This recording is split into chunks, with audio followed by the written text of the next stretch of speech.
যে কাজে আপনি পাঠিয়েছিলেন সেই কাজ আমি পুরা করে এসেছি। নবী বললেন ঠিক আছে আলী, এখন আমি একটু আরাম করতে চাই, আমাকে একটু আরাম দেওয়ার ব্যবস্থা করো। এ আলী, আর কোথায় দাঁড়িয়ে না থেকে আমার জন্য একটা তাকিয়ার ব্যবস্থা করো। কোন জায়গা থেকে একটা তাকিয়া নিয়ে এসো, একটা বালিশ নিয়ে এসো। এই বালিশের কথা বলা হলো। হযরত আলী বলছেন ইয়া রাসূলুল্লাহ, ইয়া হাবিবাল্লাহ, এই জায়গাতে আমি তো বালিশ খুঁজে পাচ্ছি না, তো বালিশ আমার উরুকে করেলেন, আমার জান মুবারককে করেলেন। নবী মুস্তাফা সাল্লাল্লাহু আলাইহি ওয়াসাল্লামকে হযরত আলী বললেন হুজুর, আমার উরু মুবারকে জানের উপরে আপনার সর রেখে, আপনার মাথাটা রেখে আপনি একটু আরাম করুন। হযরত শেরে খোদা মুশকিলে কুসা মাওলা আলী রাদিয়াল্লাহু তাআলা আনহু বসে গেলেন। নবীজি আমার শুয়ে হযরত শেরে খোদা মুশকিলে কুসা মাওলা আলী জানের উপরে মাথা দিয়ে আরাম করতে লাগলেন। নবী চোখ বুজে নিয়েছেন, আরাম করতে আছেন। বলেন আমার নবী ঘুমিয়েছিলেন? বেশ কিছুক্ষণ পরে হযরত আলী দেখতে আছেন সূর্য অস্ত, সূর্য ডুবে গেল, ডুবে যাচ্ছে। হযরত আলী দেখলেন আল্লাহ, এখন তোমার নবীর ইত্তেবা করব না তোমার ইবাদত করব? তোমার ইবাদত করব না ইত্তেবা করব? ইয়া আল্লাহ, তোমারই হুকুম। নামাজ পড়া যেমন ফরজ, নবীর আদেশ পালন করাও হচ্ছে ফরজ। বলেন সুবহানাল্লাহ। নবীর হুকুমটা পালন করাও ফরজ।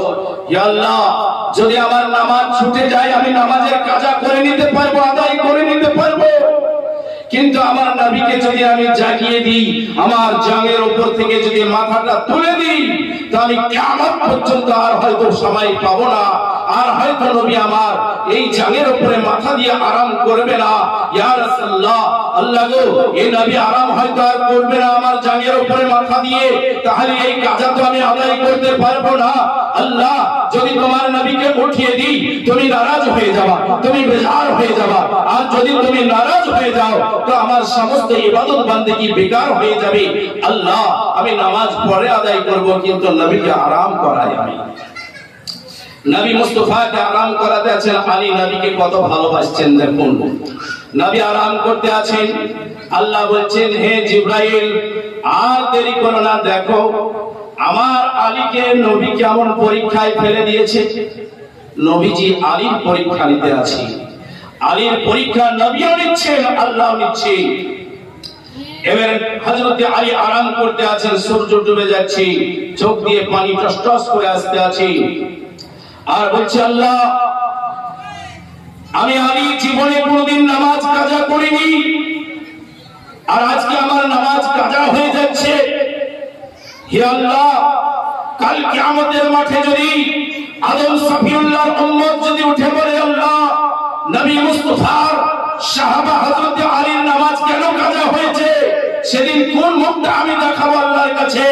হে আল্লাহ, সেই দিনকে যদি হযরত নূহ পয়গম্বরের উম্মত উঠে এসে বলে, হযরত লূত পয়গম্বরের উম্মত যদি বলে, হযরত জাকারিয়া নবীর উম্মত যদি বলে, হযরত ইয়াকুব নবীর উম্মত যদি বলতে থাকে, হযরত ইউনূস নবীর উম্মত যদি বলতে থাকেন, হযরত শীস নবীর উম্মত যদি বলতে থাকেন, এক কথায় সকল নবীগণের উম্মত যদি বলে ফেলায় যে আমাদের একটু ভুল হওয়ার জন্য, আমাদের এক ওয়াক্তের নামাজ ছোড়ার জন্য আমাদের এত শাস্তি হচ্ছে, কিন্তু আখিরি পয়গম্বরের শেষ নবীর এমনই একজন আমসালুল উম্মাহ, আফজালুল সাহাবা হযরত শেরে খোদা মুশকিলে কুসা মাওলা আলী রাদিয়াল্লাহু তাআলা আনহু নামাজ কাজা হওয়ার জন্য যদি এত বড় শাস্তি হয়, সেদিনকে কি হবে?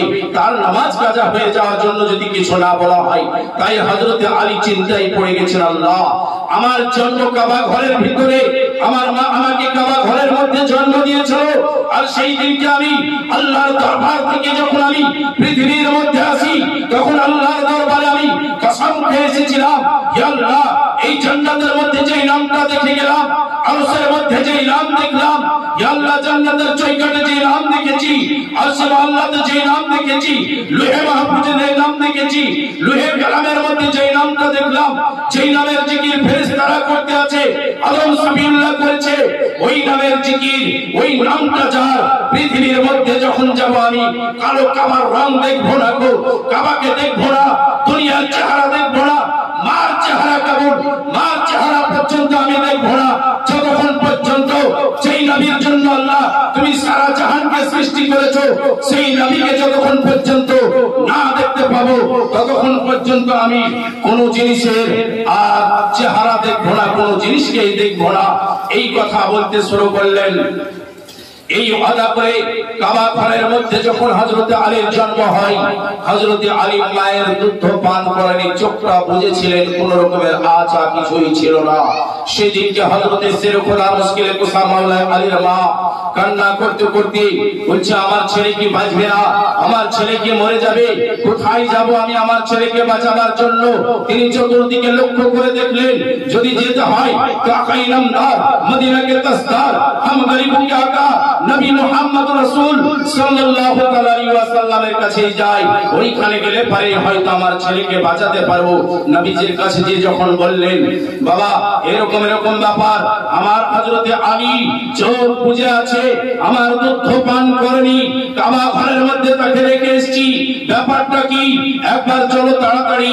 হযরতে নবী মুস্তাফা সাল্লাল্লাহু আলাইহি ওয়াসাল্লাম সেই জায়গায় গেলেন এবং আলীকে কোলের মধ্যে নিয়ে এগালে একটা চুমা, এগালে একটা চুমা দিয়ে নবী মুস্তাফা বললেন, হে আলী কেন তুমি চোখ খোলো না, আলী তুমি চোখ খুলে দাও এবং তোমার মায়ের দুধ পান করো।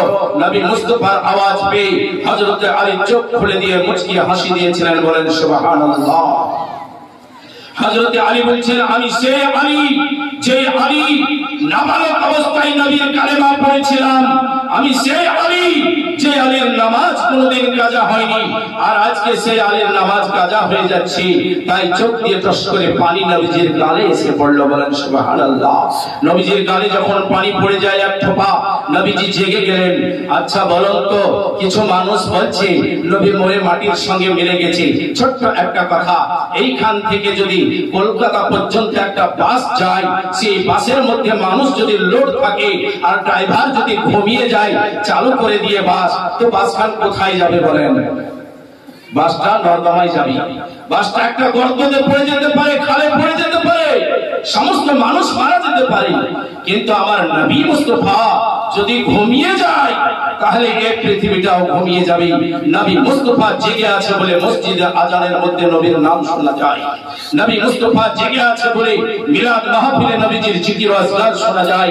নবী মুস্তাফা বেঁচে আছে, হায়াতুন নবী, জিন্দা নবী, তিনি মুর্দা নবী নয়। যারা বলে মুর্দা নবী তারাই মুর্দা, কিন্তু আমার নবী মুর্দা নয়।